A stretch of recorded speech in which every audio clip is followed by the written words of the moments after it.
إن هذا القرآن يهدي للتي هي أقوم ويبشر المؤمنين الذين يعملون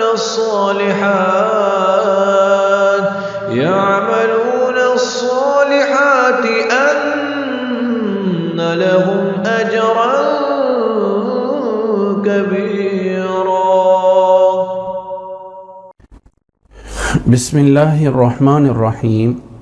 نحمده ونصلي ونسلم على رسوله الكريم وأشهد أن لا إله إلا الله وحده لا شريك له وأشهد أن محمدًا عبده ورسوله أما بعد. آج ہماری یہ تفسیر القرآن کی کلاس آج 82 نمبر ہے اور آج ہم سورۃ قصص سے شروع کر رہے ہیں. اللہ سے دعا ہے کہ اللہ تعالی ہمیں صحیح طرح سننے، سمجھنے اور عمل کرنے کی توفیق عطا فرمائے.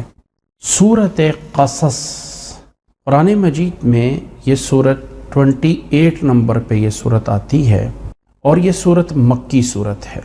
یہ طا سین میم یہ بھی حروف مقطعات سے شروع ہو رہی ہے اور اس میں اللہ تعالیٰ نے پورے قرآن مجید میں جس واقعے کو مختلف انداز میں بیان فرمایا ہے، یہاں پہ وہ واقعہ تفصیل کے ساتھ بیان فرمایا ہے موسیٰ علیہ السلام کا. موسیٰ علیہ السلام کا اور بنی اسرائیل کا اور فرعون کا یہ واقعہ پورے قرآن مجید میں مختلف انداز میں بیان ہوا ہے. تقریباً 27 دفعہ جو ہے یہ واقعہ یا اس سے بھی زیادہ جو ہے وہ اس کا ذکر ہوا، کہیں اشارتاً، کہیں مختصراً، کہیں تفصیلاً. نبی صلی اللہ علیہ وسلم کی زندگی کے بھی دو پہلو ہیں، ایک ہے مکی زندگی اور ایک ہے مدنی زندگی. مکی زندگی ایک ایسی زندگی ہے کہ جس میں سارے خالص مسلمان تھے اور وہاں پہ مسلمان ہونا ایک بڑا امتحان تھا. اس لیے مقابل میں فرعون کا ڈر موجود تھا اور اسلام لانا ایسی تھا جیسے اپنے آپ کو اپنا ہاتھ کسی آگ کے انگارے میں دینا ہے. اس کے بعد دوسرا دور شروع ہوتا ہے نبی صلی اللہ علیہ وسلم کا ہجرت کے بعد مدینے کا دور، جس میں اسلام کو گویا کہ فتح ہو جاتی ہے اور مسلمان آزاد ایک ریاست بنا کے اس میں چلتے ہیں. ایسے ہی موسیٰ علیہ السلام دوسرا دور شروع ہوتا ہے جب فرعون غرق ہو جاتا ہے اور دریا پار کر جاتے ہیں. اب بنی اسرائیل قوم ایک آزاد ہو جاتی ہے فرعون سے، اور فرعون سے آزاد ہونے کے بعد آگے والی زندگی شروع ہوتی ہے جہاں انہیں اللہ تعالیٰ تورات دیتا ہے اور تورات دینے کے بعد اس کے احکامات چلتے ہیں اور پھر وہ موسیٰ علیہ السلام کی کس طرح کر کے مان کے چلتے ہیں. وہ ایک قرآن مجید کا الگ بیان ہے جس کو اللہ تعالیٰ نے کافی تفصیل کے ساتھ کچھ انداز اس پہ سورۃ بقرہ میں بیان فرمائے ہیں، بنی اسرائیل کے اور موسیٰ علیہ السلام کے. یعنی جیسے نبی صلی اللہ علیہ وسلم کی ہجرت کے بعد کی زندگی تھی، موسیٰ علیہ السلام کی زندگی جو بنی اسرائیل کے ساتھ تھی فرعون کے غرق ہونے کے بعد. اس کے جو پہلی زندگی تھی اس دور میں بنی اسرائیل سارے کے سارے سچے مسلمان تھے، لیکن جیسی وہ انڈیپینڈنٹ ہوئے، فرعون سے نجات مل گئی، اب آزاد ہو گئے، یہاں آ کے امتحان ہوا ایک اور انداز سے کہ کون ہے شان و شوکت کو اور دیکھ کے مسلمان ہوتا ہے اور کون جو ہے وہ دل سے مسلمان ہوتے ہیں. تو اسی طرح سورۃ اعراف میں بھی وہ واقعات بیان کیے گئے جو بعد کی زندگی تھے، فرعون کے بعد کی زندگی کے. سورۃ قصص وہ ہے جس میں آج ہم پہنچے ہیں، جس میں ان حالات کو تفصیل کے ساتھ بیان کیا گیا ہے جو فرعون سے نجات سے پہلے سے تھے. کچھ واقعات یقیناً پیچھے بیان ہوئے، کچھ سورۃ نمل میں بھی تھوڑے سے بیان ہوئے ہیں، کچھ پیچھے سورۃ طٰہٰ میں بھی کچھ بیان ہوا ہے، کچھ پیچھے کے حالات، کچھ بعد کے حالات. سورۃ قصص کے اندر وہ تفصیل کے ساتھ وہ حالات بیان ہوئے ہیں جو کہ ان کے فرعون سے نجات سے پہلے تھے. اس واقعے کے بارے میں بار بار یہ چیز بیان کی گئی ہے کہ اللہ رب العزت نے پورے قرآن مجید میں موسیٰ علیہ السلام کے ان حالات کو کثرت کے ساتھ شاید اس لیے بھی بیان فرمایا ہے کہ ان کا نبی صلی اللہ علیہ وسلم کی زندگی کے ساتھ بڑا گہرا تعلق تھا، کہ نبی صلی اللہ علیہ وسلم کے دور میں، مکی دور میں کس طرح کر کے مسلمان مجبور تھے، آزادی ہو جاتی ہے ہجرت کر کے، وہاں پہ کیسے اللہ تعالیٰ کے احکام آتے ہیں، ادھر سے موسیٰ علیہ السلام بھی فرعون کے زمانے میں کس طرح تھے، مجبور تھے، مقہور تھے، اور پھر جب نجات ملتی ہے بنی اسرائیل کے ساتھ تو پھر کیا حالات آتے ہیں۔ تو اللہ تعالیٰ نے امت مسلمہ کو سمجھایا کہ یہ تم سے پہلے لوگوں کے حالات تھے، آج تمہارے حالات ان سے بہتر ہونے چاہیے۔ تو اس لیے اس صورت قصص میں موسیٰ علیہ السلام کے واقعے کو، اس پہلی زندگی کو کچھ تفصیل کے ساتھ اللہ تعالیٰ نے اس صورت میں بیان فرمایا ہے۔ سورت یوسف میں ہم نے پڑھا تھا نحن نقص علیک احسن القصص، وہاں پہ اس قصص قاف سین صاد صاد، یہ قاف صاد صاد کا جو روٹ ورڈ ہے، یہ قصص آتا ہے قصہ کی جمع۔ تو موسیٰ علیہ السلام کا واقعہ کوئی قصہ نہیں ہے۔ عربی میں قصہ گوئی کہا جاتا ہے، جیسے آج ہم اپنے میں ناول نویسی کہتے ہیں، یا ایک رائٹر کہتے ہیں جو ایک مختلف کریکٹر کو جمع کر کے ایک کہانی سی بنا دیتا ہے، وہ ایک رائٹر ہوتا ہے، اس کے سے آگے سٹوری بنتی ہے، تو اس کو سٹوری کہا جاتا ہے۔ عربی میں اس کے لیے لفظ قصہ، جس کی جمع قصص ہوتی ہے، تو یہ قصص نہیں ہے، یہ قصص ہے، جس کا معنی ہے بیان، جس کا معنی ہے بیان کرنا، قصص بیان کرنا، تو یہ بیان میں سے ہے۔ جیسے احسن القصص، سب سے اچھا بیان ہم آپ کو دے رہے ہیں، تو سورت قصص یعنی ایک ایسی سورت جس میں کسی چیز کا اچھا بیان، اچھی خبر، اچھی چیز بیان ہو رہی ہے، یہ اس کے بارے میں سورت ہے۔ یہ مکی سورت ہے، مکی دور میں نبی صلی اللہ علیہ وسلم پہ نازل ہوئی ہے، جس میں تفصیل کے ساتھ یہ واقعات بیان فرمائے ہیں۔ اللہ تعالیٰ نے اس صورت میں فرمایا ہے اعوذ باللہ من الشیطان الرجیم، بسم اللہ الرحمن الرحیم۔ آغاز ہے طاسین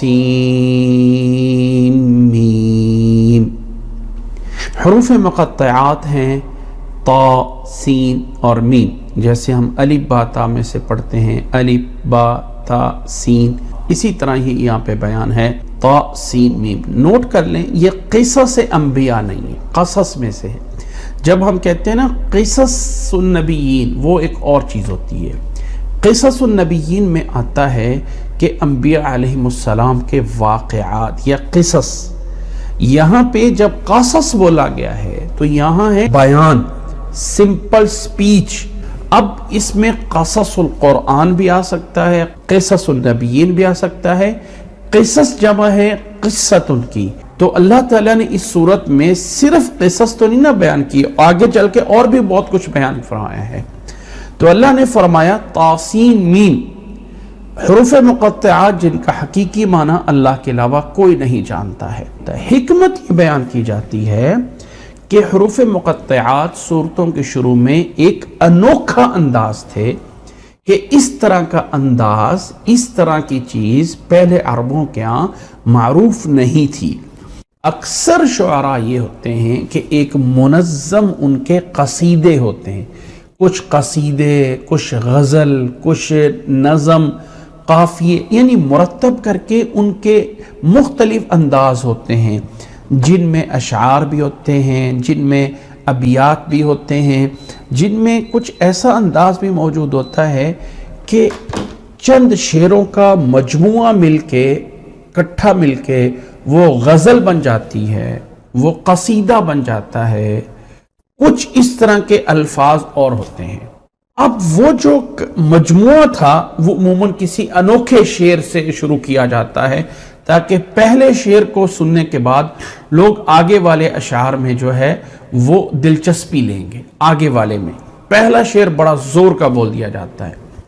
اب قرآن مجید ویسا نہیں، یہ ایک انوکھا انداز تھا کہ اس کے اندر جو ہے کوئی شعروں کا مجموعہ نہیں ہے، یہ کلام ایسا ہے کہ نہ ہی آپ اس کو نظم کی صورت میں، شعروں کی صورت میں بنا سکتے ہیں، اور نہ ہی اس کو جو عام تحریر لکھی جاتی ہے اس کو نثر بولتے ہیں، نہ ہی اس کو اس انداز میں پراپر کہہ سکتے ہیں۔ اس کو ایک انوکھے انداز میں بنایا گیا۔ عربوں کے ہاں اس کو وہ بتایا گیا کہ چیلنج ہے، اگر اس طرح کا کلام بنا سکتے ہو تو لے کے آؤ۔ تو اللہ تعالیٰ نے جو اس کے مجموعے بنائے ان کا نام رکھا سورتیں۔ جیسے ہوتا ہے نا یہ فلانا قصیدہ، یہ فلانا قصیدہ، اس سے کہیں بہتر انداز میں ایک مجموعہ، یہ سورت، یہ سورت۔ تو اس کا آغاز ایک ایسے حروف سے کیا گیا کہ یہ قرآن مجید انہی حروف سے مرتب ہے۔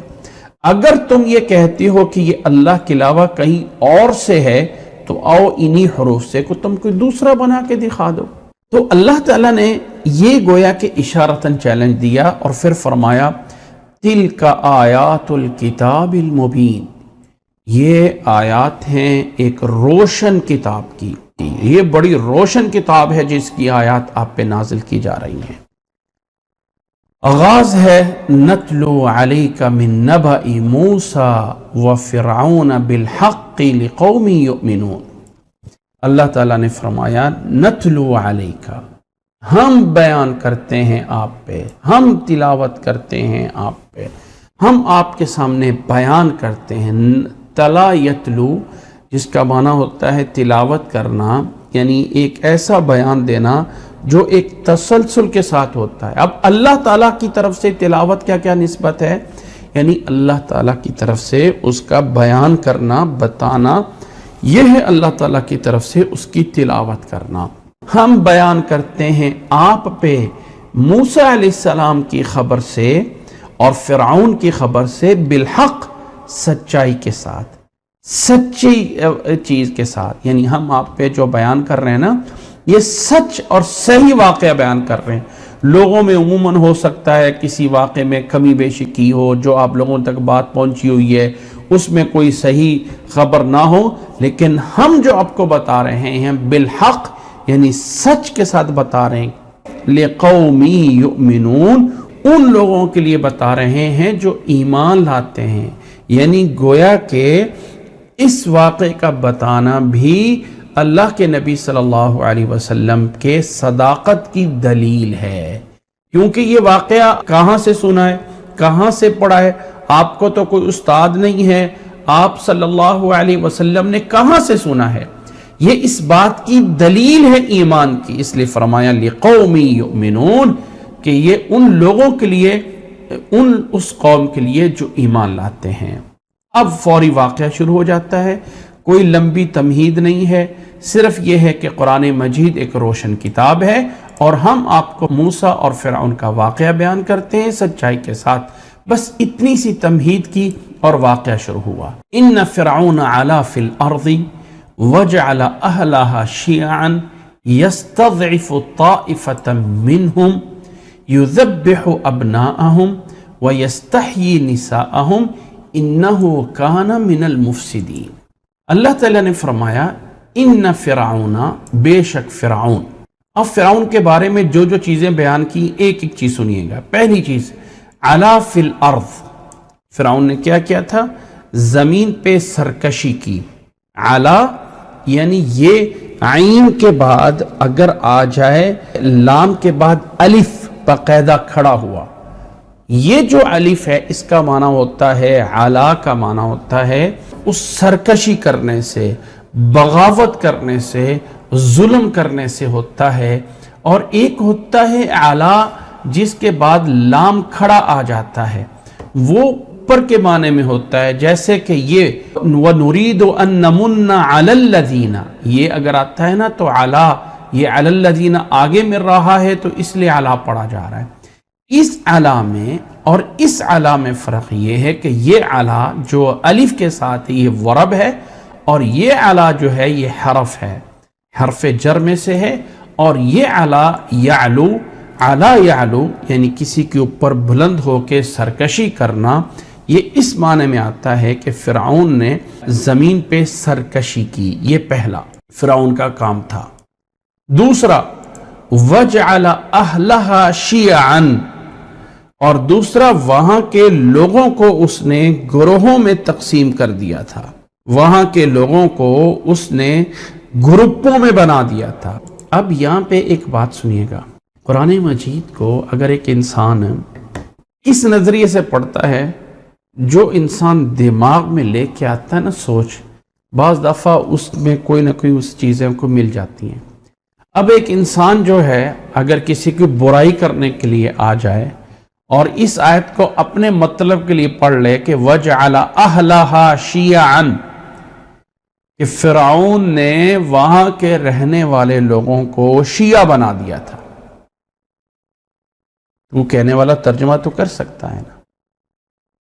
یاد رکھ لیں کہ جو ہمیں قرآن مجید کی آیات سنا کے برے مفہوم لیے جاتے ہیں وہ ایسے ہی لیے جاتے ہیں، بجائے الفاظ کا اصل مطلب سمجھانے کے اس طرح کے اٹکل پچو لگا کے ہر باطل فرقہ اس پہ کھڑا ہوا ہے۔ ہر کوئی کہہ رہا میرے پاس قرآن میں سے دلیل ہے۔ کیسی دلیلیں بنائی جاتی ہیں؟ اب اگر میں اس آیت کا یہ ترجمہ کر دوں کہ وَجَعَلَ أَهْلَهَا شِيَعًا، کہ فرعون نے مصریوں کو شیعہ بنا دیا تھا، کیوں قرآن مجید کہہ رہا ہے شیعہ بنا دیا تھا۔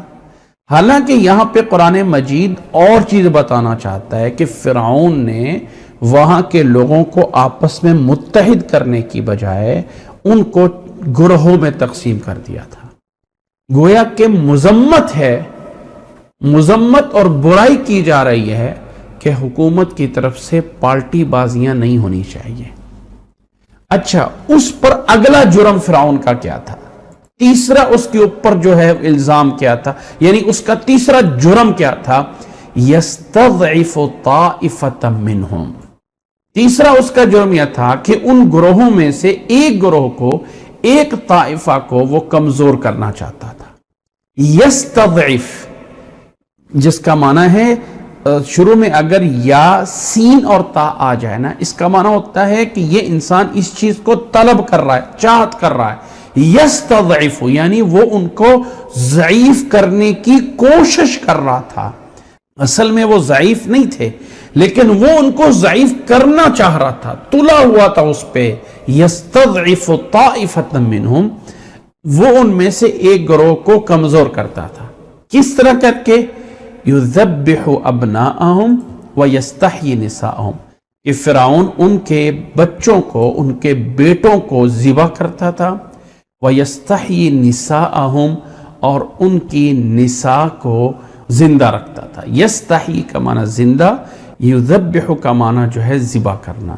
یذبح ابناءہم، ان کے بیٹوں کو ذبح کرتا تھا اور ان کی عورتوں کو جو ہے وہ چھوڑ دیتا تھا۔ یہ فرعون کا جو ہے وہ گویا کہ یستضعف طائفۃ منہم کی وضاحت ہے۔ کیوں کر رہا تھا؟ انہ کان من المفسدین، بے شک وہ فساد کرنے والوں میں سے تھا۔ آیت کا معنی یہ ہے کہ فرعون زمین پہ جو ہے وہ سرکشی کر رہا تھا، وہاں کے لوگوں کو گروہوں میں بنا دیا تھا، ایک گروہ کو کمزور کرنا چاہتا تھا، اس طرح کر کے کہ ان کے بیٹوں کو ذبح کرتا تھا اور عورتوں کو چھوڑتا تھا۔ انہ کان من المفسدین، بے شک وہ فساد کرنے والوں میں سے تھا۔ آیت کا اصل مقصد یا نص اسی بارے میں ہے، لیکن میں یہاں سے ایک سوال کرنا چاہتا ہوں۔ یذبح ابناءہم کا معنی، ابنا کا معنی بیٹے، تو نساء ان کا معنی کیا ہے؟ بیٹیاں۔ سورۃ النساء قرآن مجید کی ایک باقاعدہ سورت ہے، اور سورۃ النساء کے اندر اللہ نے وراثت کے مسائل بیان کیے ہیں، اور اللہ تعالیٰ نے جو وراثت کے مسائل بیان کیے ہیں نا، اس میں اللہ تعالیٰ نے پورے انصاف کے ساتھ بیان کیے ہیں۔ کچھ جدید لوگ پیدا ہوئے ہیں اور اپنے آپ کو بڑا ہی سمجھتے ہیں کہ ہم سے بڑا کوئی عالم نہیں ہے، اور وہ چاہتے ہیں کہ ہم قرآن مجید کے کچھ ایسے معانی بیان کر دیں، چاہتے ہیں کہ قرآن مجید کو بھی ہم کوئی ایسا طریقہ ملے کہ بدل کے ہم غیر مسلموں کے مطابق کر دیں۔ تو عموماً جو ہے غرب میں یا فورن میں یا کافروں کے ہاں ایک قانون چلتا ہے کہ مرد اور عورت دونوں جو ہیں وہ پراپرٹی میں برابر کے حصے دار ہیں، ٹھیک ہے نا؟ اسلام میں برابری نہیں ہے۔ اسلام میں عورت کو، بیوی کو